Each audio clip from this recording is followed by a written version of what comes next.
Velkommen til Trarnes turtips. I dag så skal jeg snakke litt om hvorfor det er lurt å ha med seg et bryne på tur. Når du er ute på tur så kan det hende at du har behov for en eller annen form for skarpt redskap, en kniv eller en øks.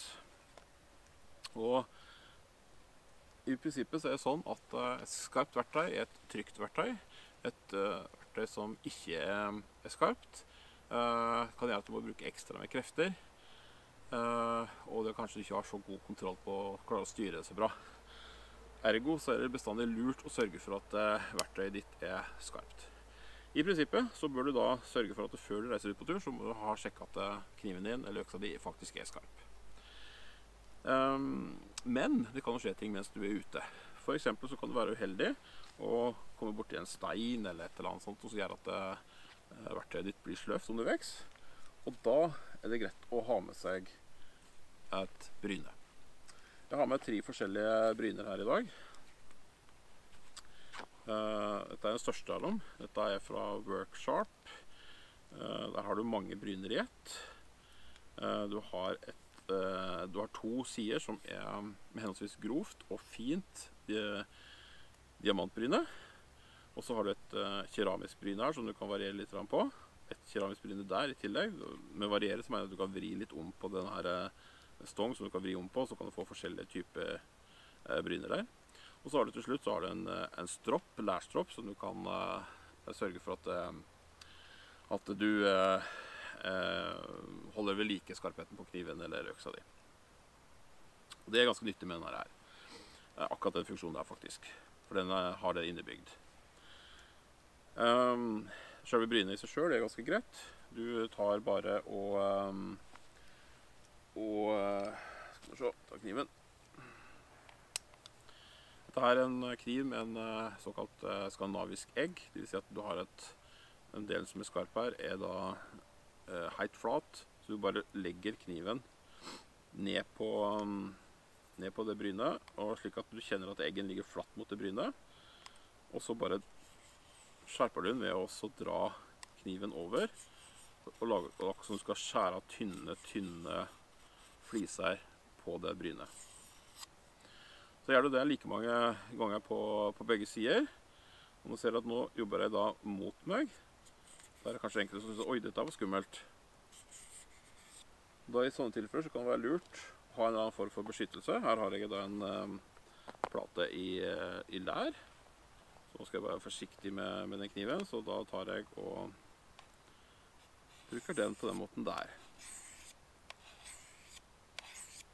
Og når du har gjort det, og føler at den er tilstrekkelig skarp, så skal du da ta og dra motsatt vei, altså ikke prøve å skjære, men dra på den lærstroppen.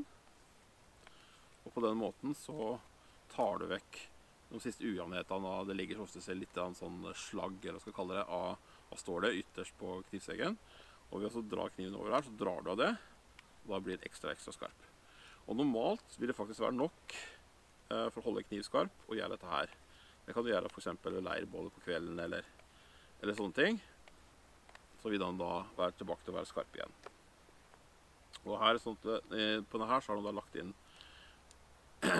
i brynet, men du kan selvfølgelig også bare bruke beltet ditt til denne slags bruk. Jeg har med 2 andre typer. Dette her er da fra Helle. Jeg vet ikke om den leverer den lenger. Den har jeg hatt i nærmere selv snart 40 år. Det er da en vanlig brynstein. Den må du ikke bruke. Den er ikke ment å skulle brukes tørt, så den må du ha fukte for du kan bruke. Og her har du også da den ligger beskyttet i en lærhylse. Så et vanlig brynstein skal ikke brukes tørt. Mens derimot diamantbryne og keramikkbryne, det kan du godt bruke tørt. Det siste brynet som jeg har med, det er en samme type med diamantbryne på ene side og keramisk på andre. Diamantbryne er liksom det grove, og keramikken er det fine.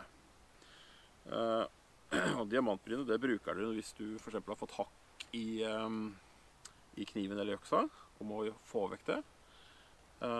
Og den siste her, den fine keramikksida, den bruker du når du skal ta finishen på den, eller sånn til vanlig bruk da. Hvis du føler at det å bruke læret ikke er godt nok. Så det er i utgangspunktet sånn du bruker dette her.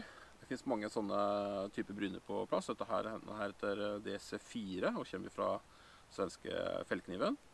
Og det er et bryne som jeg har brukt i mange år, og jeg er veldig fornøyd med. Det er liksom egentlig det jeg bruker mest, for jeg synes det er lettvint å ha med. Mens i jaktbagen min, så har jeg bestandig bryne her liggende, slik at hvis jeg, ofte tar jeg og slakter, stykker opp et vilt for eksempel, ved bilen, og da har jeg ofte bruk for et sånt bryn underveis, for at da skjærer du kanskje i bein og litt sånne ting, og da er det greit å ha et litt mer, jeg kaller det litt mer aggressivt bryn da. Dette har litt grovere diamantbryn på ene side, sammenlignet med den til Fjellreven. Uansett, sånne diamantbryner ofte, det tar litt tid for noen blir tilpasset her på seg. De er ofte litt grove i starten, og så etter hvert så blir det bedre. Poenget er i hvert fall det, at med et bryne så holder du redskapen din skarp. Det øker faktisk sikkerheten din, ved at du da ikke trenger å bruke så mye krefter, og du er større sjanse for at du ikke mister kontroll på redskapen din. Så ha bestandig et bryne med i sekken, ta ikke så store plassen, og det veger heller ikke så veldig mye. Og det er veldig nyttig for seg når du trenger det. Jeg kan flere på tur, så det er ikke sånn at alle trenger ikke å ha bryne. Skal jeg på langtur, så jeg holder om at en av turgjengen har med seg et bryne. Slik at alle trenger ikke bære på dette her. Men i alle fall nyttig å ha med seg på tur. Og sikkerhetsmessig, husk det, og vær trygg på at du skal bruke det, og tren ofte på å bruke bryne. Det som jeg vil anbefale deg i forhold til å trene med bryne, er at du kjøper deg en kjempebillig arbeidskniv, for eksempel en morakniv til 60-70 kroner. Og så tar du bare og så misbruker den mot vanvittig, skjærer over stål eller stein eller noe sånt, slik at eggen er ødelagt. Og så skal du da faktisk lære deg å bryne det og sette den opp igjen med å bryne til den blir skarp igjen. Du vil bli overrasket over hvor enkelt det er. Så det er mitt tips for å lære seg å bryne. Kjøp deg en billig morakniv eller tilsvarende, og ødelegg den, for deretter også jernskarp igjen. Og da føler du deg ganske trygg på å bryne etter hvert.